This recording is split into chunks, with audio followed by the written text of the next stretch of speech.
വർഷങ്ങളായി തിരുവനന്തപുരം നെയ്യാറ്റിൻകരയിൽ 4 ഇടങ്ങളിൽ പാലമില്ലാത്തതിനാൽ യാത്രാദുരിതം നേരിടുകയാണ് പ്രദേശവാസികൾ. കടത്തുവഞ്ചിയെ ആശ്രയിച്ചാണ് പലരും യാത്ര ചെയ്യുന്നത്. കടത്തുവഞ്ചിക്കാരൻ എത്തിയില്ലെങ്കിൽ പ്രദേശവാസികളുടെ യാത്രാദുരിതം ഇരട്ടിയാകും. കിഫ്ബി ഉൾപ്പെടെയുള്ള പദ്ധതികളിൽപ്പെടുത്തി നിർമ്മാണം പൂർത്തീകരിക്കുമെന്ന ജനപ്രതിനിധികളുടെ വാഗ്ദാനമാകട്ടെ ജലരേഖയായി തുടരുകയാണ്.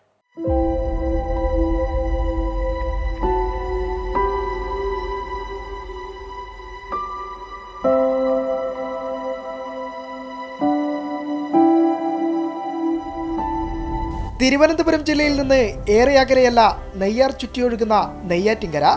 എന്നാൽ ഇന്ന് നെയ്യാർ മറികടക്കണമെങ്കിൽ ഒരു കൂട്ടം ജനത ഇന്നും ആശ്രയിക്കുന്നത് അപകടമൊളിപ്പിച്ചു വെച്ച് മറുകര താണ്ടുന്ന കടത്തുവള്ളങ്ങളെയാണ്.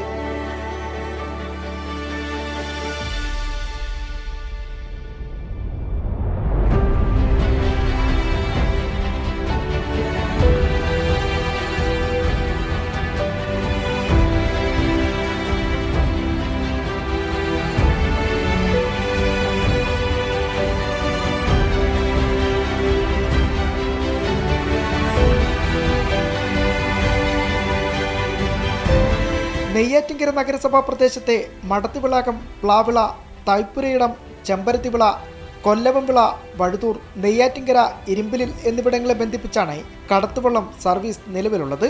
വർഷങ്ങൾ പിന്നിടുമ്പോൾ നാട്ടുകാർക്കിടയിൽ നിന്നുയരുന്നത് ഒരാവശ്യം മാത്രം: കടത്തുവള്ളം മാറി പാലമുയരണം. ദിവസവും നമ്മൾ 3-4 പ്രാവശ്യം പോവും ഒരു ദിവസം. പിന്നെ നമുക്കൊരു പാലം എത്രയും പെട്ടെന്ന് അത്യാവശ്യമാണ്. സുഖമില്ലാതാക്കായ പെട്ടെന്നൊരു വണ്ടി വരാനും ഞങ്ങൾക്ക് അക്കരെ കയറാനും ഇല്ല. ഞങ്ങൾക്ക് ഒരു പാലമാണ് അത്യാവശ്യം. ആദ്യം പാലത്തിൻ്റെ എല്ലാം ആയിട്ടുണ്ടെന്ന് പറഞ്ഞ്, പക്ഷേ പാലം എപ്പോഴാണ് വരണമെന്നൊന്നും ഞങ്ങൾക്ക് അറിഞ്ഞുകൂടാ. വെള്ളം ഉണ്ടെങ്കിലും ആശുപത്രിയിൽ പോകാൻ പാടാണ്. ആ സ്റ്റെപ്പൊക്കെ കയറി കൊണ്ടുപോകാനൊക്കെ ഭയങ്കര ബുദ്ധിമുട്ടാണ്. ഒരു പാലം ഉണ്ടായിരുന്നെങ്കിൽ ഞങ്ങൾക്ക് പെട്ടെന്ന് നേരിട്ട് ആശുപത്രിയിൽ പോകാൻ എളുപ്പമുണ്ട്, സ്കൂളിൽ പോകാൻ പിള്ളേർക്ക് എളുപ്പമുണ്ട്. എത്രയോ വർഷം കൊണ്ട് ഇത് തമ്പാൻ രവി ഇരുന്നപ്പോഴേ പാലം വേണമെന്ന് പറഞ്ഞതാണ്. പക്ഷേ ആർക്കൊന്നും പാലം വന്നിട്ട് ഇവിടെ ഒരു പാലം വന്നില്ല. മഴ പെയ്ത് കഴിഞ്ഞാൽ ഞങ്ങൾക്ക് ഇതിലേ കൂടി പോകാൻ പറ്റില്ല, വെള്ളം കാണില്ല, വെള്ളം കയറും. അപ്പോൾ നമുക്ക് ഭയങ്കര ബുദ്ധിമുട്ടാണ്, അക്കരയൊക്കെ കയറാൻ ഭയങ്കര ബുദ്ധിമുട്ടാണ്.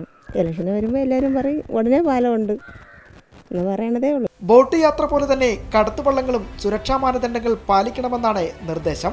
പക്ഷേ സർവീസ് നടത്തുന്ന കടത്തുവള്ളങ്ങളിൽ ഒന്നിൽ പോലും സുരക്ഷ പേരിന് പോലുമില്ല എന്നത് യാഥാർത്ഥ്യമാണ്.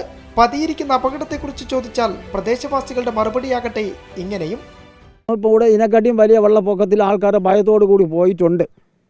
ഇപ്പം കുറേ വെള്ളം കയറുമ്പം തന്നെ ആൾക്കാരെ ഇതിലെ കൂടി ഇപ്പോൾ ആരും വരില്ല. ഇപ്പം ഇത് നമ്മളതിനെ ഇപ്പം തന്നെ എൻ്റെ കൂടി ആ സ്ത്രീ ആ കൊച്ചെറുക്കനും കൂടി വന്നു, ഒരു പേടിയില്ല, വരുന്നുണ്ട്. പിന്നെ കുറച്ചുകൂടി വെള്ളം കയറുമ്പോൾ ഉൾഭയം തോന്നും, പോണ്ട. ഈ കുട്ടികളെ സംബന്ധിച്ച് സേഫ്റ്റിപരമായിട്ടുള്ള ഒരു മുൻകരുതലില്ലാതെയാണ് കുട്ടികളെ കൊണ്ടുപോകുന്നത്. കുട്ടികളൊക്കെ ഇരിക്കുമ്പോൾ 2 സൈഡിൽ ഇരുന്ന് ഇങ്ങനെ കളിക്കും ഒക്കെ ചെയ്യും. അപ്പം അത് ഇത്ര മറിഞ്ഞു പോകുമെന്നൊരു തോന്നിപ്പോവും. പക്ഷേ വേറെ ആശ്രയമില്ലാത്തതുകൊണ്ട് എന്ത് ചെയ്യും? ആ കുട്ടികൾ ഇതിനെ തന്നെയാണ്.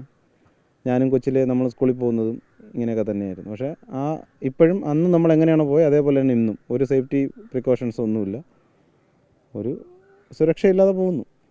യാത്രക്കാർ വരുന്നു, അക്കരെയും കൊണ്ടാക്കുന്നു. അത്ര തന്നെ.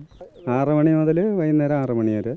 അങ്ങനെ ഇതിന് 10 മണിക്കൊന്നും ഒരിടം പോവില്ല. 1 മണിയാകുമ്പം പോവും, തിരിച്ച് 2:30 ആകുമ്പം വരും, പിന്നെ 6 മണി കഴിയും. പേടിയൊന്നും എനിക്കില്ല. വെള്ളത്തിൽ വീണാലും നീന്തലറിയാലോ, കുഴപ്പമില്ല, വേറെ പ്രശ്നമൊന്നുമില്ല. കടത്തുവള്ളം സർവീസ് ചുമതല ഒന്നിൽ പൊതുമരാമത്ത് വകുപ്പ് നേരിട്ടും മറ്റു 3 ഇടങ്ങളിൽ നെയ്യാറ്റിൻകര നഗരസഭയ്ക്കുമാണ്. നഗരസഭയ്ക്ക് ഇതിനകത്തൊന്നും ചെയ്യാനില്ല. ഈ പാലത്ത് അത് കേരള സർക്കാരിൻ്റെ ഇതിലേക്ക് ഇത്രയും വലിയ ഫണ്ടൊന്നും അവർക്ക് ചെയ്യാനില്ല. അവരിപ്പം അനുവദിച്ചിരിക്കുന്നൊരു വള്ളമാണ്. വള്ളത്തിൻ്റെ പേയ്മെൻറ്റ് കൊടുക്കുന്നത് മുനിസിപ്പാലിറ്റിയാണ്. അത് രാവിലെ 6 മണി മുതൽ വൈകിട്ട് 6 മണി വരെയാണ് കടത്തുവള്ളം ഉള്ളത്. സന്ധ്യയ്ക്ക് 6 മണിക്ക് ശേഷം ഇല്ല. 6 മണിക്ക് ശേഷം ആര് വന്നാലും ചുറ്റിക്കറങ്ങി പോകണം. ഇതിനിടെ നഗരത്തിലെ വാഹനത്തിരക്കിന് ശാശ്വത പരിഹാരമായി കോടതി റോഡിൽ നിന്നും നെയ്യാറിന് കുറുകെ കന്നിപ്പുറത്ത് പാലം യാഥാർത്ഥ്യത്തിലേക്ക് എത്തുന്നതിന്റെ നടപടികൾ തുടങ്ങിയതായാണ് വിവരം. പാലത്തിന്റെ അപ്രോച്ച് റോഡിനായി സ്ഥലമേറ്റെടുക്കൽ പൂർത്തിയായി. നെയ്യാറ്റിൻകര കോടതിക്ക് മുന്നിലൂടെ നെയ്യാറിലെ കന്നിപ്പുറം കടവ് കടന്ന് പാലം നിർമ്മിക്കുക എന്നത് ദീർഘകാലത്തെ ആവശ്യം കൂടിയായിരുന്നു. പാലം നിർമ്മിക്കുന്നതിലൂടെ ഇരുമ്പിൽ പ്രദേശത്തുള്ളവർക്ക് നെയ്യാറ്റിൻകര ടൗണിൽ പെട്ടെന്ന് എത്തിച്ചേരാനുമാകും. പാലം വരേണ്ടത് തന്നെയാണ്. നമുക്കിപ്പം ഇത് വയറ്റിപ്പഴപ്പാണ് നമ്മളുടെ ഇത്. പക്ഷേ അതല്ല പ്രശ്നം. മെയിനെന്ന് പറഞ്ഞാൽ അക്കരയിലും ഇക്കരയിലും ഉള്ളവർക്ക് അക്കരെ രാത്രി ഒരു ആവശ്യം വന്നാൽ പോകണമെങ്കിൽ പാലം തന്നെ വേണം. ഒരു നടപ്പാതയെങ്കിലും ഇവിടെ വന്നാൽ നല്ലത് തന്നെയാണ്. നടപ്പാത വന്നാൽ ഓക്കെ, നമുക്കൊരു 5 അടി 6 അടി വീതി കണക്കൊരു പാലം വന്ന് ജനങ്ങൾക്ക് ഏറ്റവും കൂടുതൽ പള്ളിക്കാരാണ് കൂടുതലും. അവിടെ 2-3 പള്ളിയുണ്ട് കൊല്ലാമ്പള. ആ പള്ളിയിൽ അവരും പിന്നെ അരിയപ്പുറം ക്ഷേത്രത്തേക്കും ഇതുവഴി പോകുന്നുണ്ട്. ആയാലും ആയാലും മുടുപ്പരയിൽ ഇതുവഴിയാണ് ആൾക്കാർ വള്ളത്തിൽ കയറി പോകുന്നത്. അവർക്കൊക്കെ ഒരു നടപ്പാതയായിട്ട് വന്നാൽ ഏറ്റവും നല്ലത്. വേറെ അപ്പുറം ഇപ്പുറം 2 പാലം കൂടെ വന്നതിന് ശേഷം വാഹനങ്ങളുള്ളവർ ചുറ്റിക്കറങ്ങി അതുവഴി അങ്ങ് പോകും. 2 കിലോമീറ്റർ ചുറ്റേണ്ടി വരും.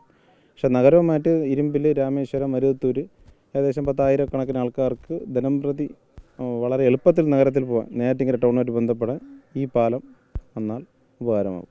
കന്നിപ്പുറത്ത് 8 മീറ്റർ വീതിയിലാണ് അപ്രോച്ച് റോഡും പാലവും വരുന്നത്. ഇതിനായി കിഫ്ബി 10.23 കോടി രൂപ അനുവദിച്ചു. നഗരത്തിലെത്തുന്നവർ എളുപ്പത്തിൽ ഇരുമ്പിൽ ഭാഗത്ത് പോകുന്നത് നഗരസഭയുടെ കടത്തുവള്ളത്തിൽ കൂടി കയറിയാണ്. പാലം യാഥാർത്ഥ്യമാകുന്നതോടെ ഇവിടുത്തെ കടത്തുവള്ളവും വിസ്മൃതിയിലാകും. അത്യാവശ്യമാണ്. എനിക്ക് മാത്രമല്ല, ഇവിടെയുള്ള എല്ലാ ജനങ്ങൾക്കും അത്യാവശ്യമാണ്. അത് കുറേ കാലം കൊണ്ട് പറയുന്നു പാലം വരുന്നു എന്ന്. തമ്പനൂർ MLA ഇരുന്ന സമയത്ത് 2 പ്രാവശ്യം അവിടെ കല്ലിട്ടു. അതിനുശേഷം ഒരനക്കമില്ല. ഇപ്പം പറഞ്ഞവർ ഇതാ ചെയ്യാമെന്നും പറയുന്നു, ചെയ്യുന്നില്ല. ഇന്ന് വരും നാളെ വരും, ഇന്ന് വരും നാളെ വരും അത് എന്ന് പറഞ്ഞുകൊണ്ട് ഇപ്പോഴും ഫണ്ടായെന്നും പറയാണ്, എല്ലാം എന്നൊക്കെ പറയാണ്. പക്ഷേ എന്തായെന്ന് നമുക്ക് അത്ര കറക്റ്റായി അറിയില്ല. പാലത്തിന് സമീപത്തെ അപ്രോച്ച് റോഡ് നിർമ്മിക്കാൻ സ്ഥലമേറ്റെടുക്കൽ ദുഷ്കരമായതിനാൽ പലപ്പോഴും ഈ പദ്ധതി ഉപേക്ഷിക്കേണ്ടി വന്നിരുന്നു. എന്നാൽ നാട്ടുകാരുടെ നിരന്തര ശ്രമഫലമായി അപ്രോച്ച് റോഡിന് സ്ഥലം വിട്ടു നൽകാൻ ഭൂവുടമകൾ തയ്യാറായി. എന്നാൽ കോടതിയുടെ ഭൂമി ഏറ്റെടുക്കൽ വെല്ലുവിളിയായി. അനുമതി കിട്ടിയാൽ ഉടൻ ടെൻഡർ നടപടികളിലേക്ക് ഇനി കടക്കും. പാലം നിർമ്മാണത്തിന് സാങ്കേതിക അനുമതി ലഭിക്കണം. ഇത് ലഭിച്ചാലുടൻ പാലം നിർമ്മാണത്തിനുള്ള ടെൻഡർ നടപടികളും തുടങ്ങും.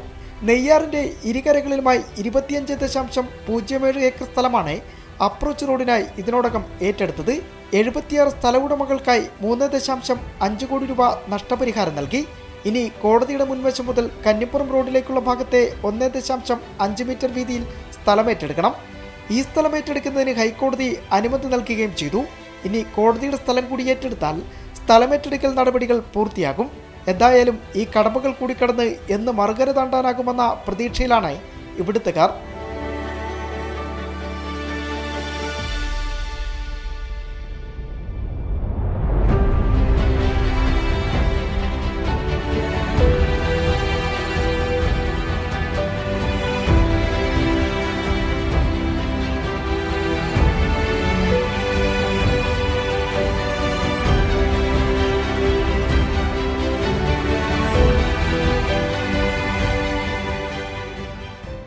എൻ്റെ വാർത്തയുടെ ഈ ലക്കം ഇവിടെ പൂർണ്ണമാവുകയാണ്. നിങ്ങളുടെ വിലയേറിയ അഭിപ്രായങ്ങളും നിർദ്ദേശങ്ങളും ഞങ്ങളെ അറിയിക്കുക.